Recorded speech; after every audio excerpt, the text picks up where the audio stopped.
a great honor to join all of you today. This morning I spoke on the House floor in urged recognition of the genocide. I did so in an unusual way for me. I made my remarks in Armenian.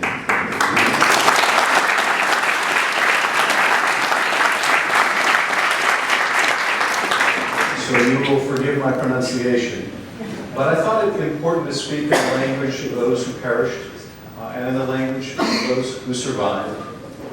Part of the goal of genocide is to wipe out a people's language, their culture, their history, their heart, and their soul.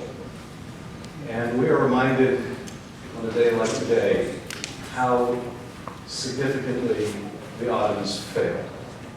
Because the Armenian culture and history and language and art and community is strong, it is vibrant, it is thriving, and as the senator said, it is the most clear repudiation of what the Ottomans tried and failed to do.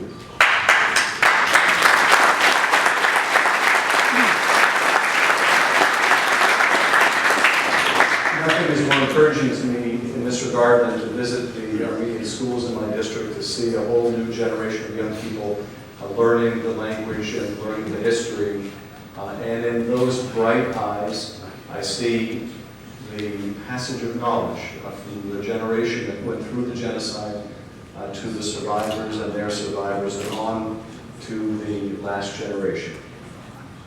This country has a proud history of speaking plainly about some of the darkest chapters of history. It's part of who we are as Americans. We don't equivocate when it comes to mass atrocity or genocide.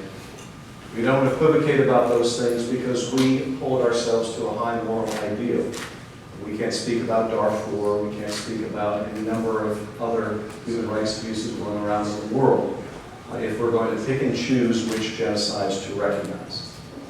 And so it is a great disappointment that when it comes to this genocide, when it comes to the genocide that Rafael Lemkin, who coined the term genocide, had in mind in crafting that term, that our Congress and our administration has not lived up to its highest moral ideal.